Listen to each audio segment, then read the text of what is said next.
दोस्तों, टाइटैनिक दुनिया की अब तक की सबसे महंगी और बड़ी शिप थी, जिसे विशाल समंदर देखते ही देखते निगल गया।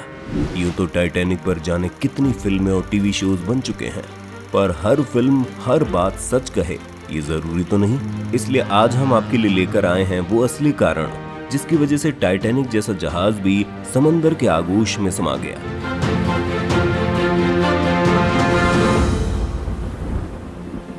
10 अप्रैल 1912 को अपने सफर पर निकला टाइटैनिक जहाज उस वक्त का सबसे बड़ा जहाज माना जाता था।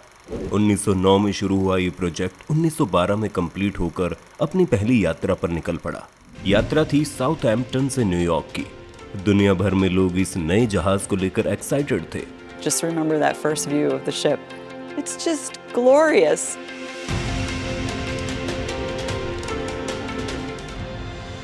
टाइटैनिक की सबसे सस्ती टिकट का प्राइस $30 रखा गया और संपन्न लोगों के लिए फर्स्ट क्लास की टिकट $150 के करीब थी, जिसमें उन्हें दुनिया का सबसे बेहतरीन ऐशो आराम मिलना था।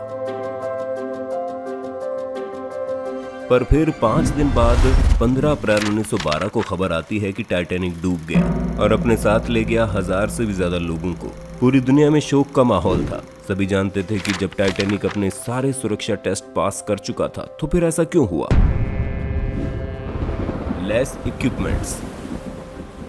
समंदर में सबसे जरूरी चीज होती है अच्छे से अपने रास्ते को पहचानना, और साथ ही साथ समंदर के इतने विशाल होने के कारण आपको हर वक्त दूरबीन से उस पर नजर रखनी पड़ती है ताकि कोई अनचाही चीज के रास्ते में आते ही उससे निपटा जा सके।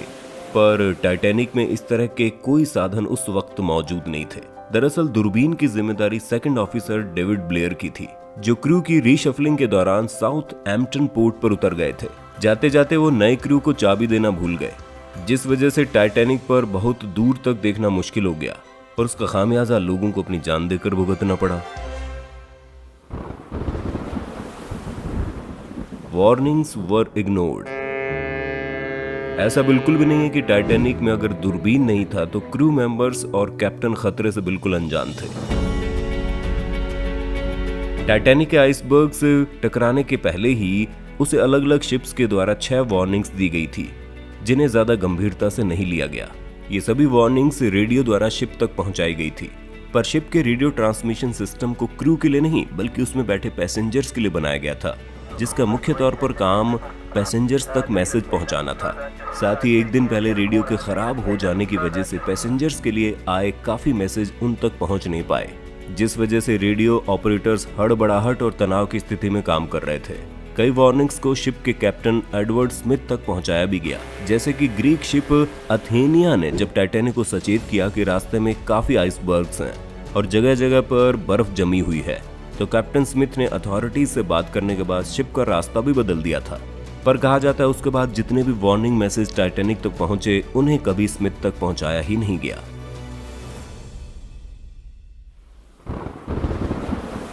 Speed.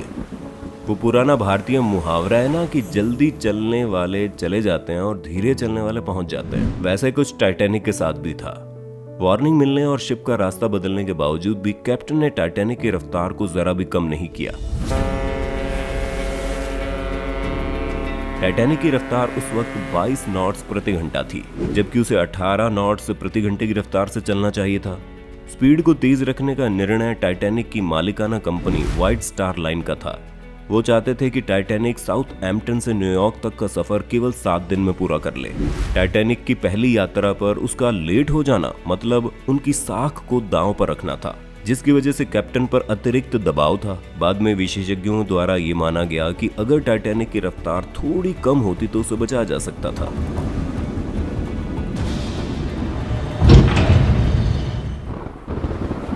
Water tight doors. Iceberg से टकराने के बाद जो ही शिप के निचले हिस्से में पानी भरने लगा तो बाकी सभी कंपार्टमेंट्स के दरवाजे बंद कर दिए गए। ये दरवाजे वाटर टाइट थे और इसलिए पानी इनके पार नहीं जा सकता था। सुनने में तो ये काफी अच्छा आइडिया लगता है, पर आपको बता दें टाइटैनिक को सबसे ज्यादा नुकसान इसी चीज ने किया, क्योंकि अब बाकी सारे दरवाजे बंद थे तो पानी एक ही जगह इकट्ठा होने लगा था, जिस वजह से बोट एक तरफ से भारी हो गई और पानी में डूबने लगी। साथ ही जब बोट आइसबर्ग से टकराई तो कई यात्रियों ने अपने अपने कमरों से पोर्ट होल्स खोलकर बाहर देखना शुरू कर दिया। बोट को आइसबर्ग से टकराता देख सभी अपनी जान बचाने के लिए भागे, पर इस बीच वो पोर्ट होल्स बंद करना भूल गए, जिस वजह से पानी इन जगहों से भी बोट में घुसने लगा। अनुमान ये है कि अगर 20 पोर्ट होल भी खुले होते हैं तो किसी शिप को होने वाला नुकसान दोगुना हो जाता है। और यहाँ तो सोचिए सैकड़ों पोर्ट होल्स खुले थे। अगर टाइटैनिक के क्रू और पैसेंजर्स से इस तरह की भूल न हुई होती तो टाइटैनिक के डूबने में और ज्यादा वक्त लगता, मदद वक्त पर पहुंच जाती। Life boats. दोस्तों, टाइटैनिक में क्रू और पैसेंजर्स को मिलाकर कुल 2224 लोग थे, जिनके लिए केवल 20 लाइफ बोट्स ही अवेलेबल थी। इन लाइफ बोट्स की संख्या और इस्तेमाल को लेकर कई सवाल उठे, जैसे हर लाइफ बोट में तकरीबन 100 लोगों के बैठने की जगह थी, पर उस वक्त के सुरक्षा नियमों के मुताबिक बोट्स में उनकी कैपेसिटी से कम लोग बिठाए गए। साथ ही उस वक्त की women and children first policy के चलते कई आदमियों को बिना अपनी किसी गलती के जान गंवानी पड़ी। सिर्फ इतना ही नहीं, बोट पर किसे चढ़ाना है इसका निर्णय भी क्लास देखकर तय किया गया। इन महिलाओं और बच्चों में भी अमीर लोगों को पहले बचाया गया, जिसकी वजह से इस फैसले की आज तक आलोचना की जाती है। लाइफ बोट्स के अलावा इस समुद्र से निकलने का कोई और रास्ता नहीं था। पानी का तापमान -2 डिग्री सेल्सियस से कम होने की वजह से जो भी पानी में जान बचाने के लिए कूदता, उसकी अगले आधे घंटे में ठंड से मौत हो जाती।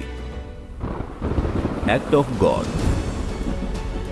दोस्तों, हम यूं तो चाहे टाइटैनिक में जितनी मर्जी गलतियां निकाल ले, पर कुछ लोग ये भी कहते हैं कि डूबना शायद टाइटैनिक के भाग्य में लिखा था। जब टाइटैनिक के पैसेंजर्स मौज मस्ती से अपना वक्त काट रहे थे, तब कुदरत उनके लिए कुछ और ही सोच रही थी। टाइटैनिक के समंदर में उतरने से 3 महीने पहले यानी जनवरी 1912 में धरती, चांद और सूरज आसमान में कुछ इस तरह से नजदीक थे कि उसकी वजह से समंदर की लहरें और ऊंची हो गई। चांद को धरती के इतना करीब 1200 साल बाद देखा गया था, और जैसा कि आप जानते हैं चांद की वजह से समंदर में लहरें उठती हैं, इसलिए चांद के धरती से बेहद करीब होने की वजह से लहरें कुछ यूं थी कि माना जाता है ये ग्लेशियर्स टूटकर आइसबर्ग्स की शक्ल में समंदर में जा गिरे, जिसमें से एक वो आइसबर्ग भी था जिसने टाइटैनिक को डुबोया। सिर्फ इतना ही नहीं, जिस रात टाइटैनिक आइसबर्ग से टकराया वो रात पिछले 50 सालों की सबसे सर्द रात थी। जाहिर सी बात है इन सब का अंदाजा लगा पाना बेहद ही मुश्किल था, और कहीं ना कहीं टाइटैनिक को डुबोने में ये कारण भी एक हिस्सेदार थे। हालांकि एक जटिल साइंटिफिक थियरी है जिस पर विश्वास करना थोड़ा मुश्किल लगता है, पर मिले हुए सबूतों से जाहिर होता है कि इस बात को यूं ही नकारा नहीं जा सकता। एक सदी के बाद भी ये घटना विश्व भर में हर व्यक्ति को याद है और शायद आगे भी न भुलाई जा सके। हालांकि समय समय पर कई लोग टाइटैनिक 2 बनाने का दावा पेश करते रहते हैं, जो कि ज्यादातर जमीन पर नहीं उतर पाता।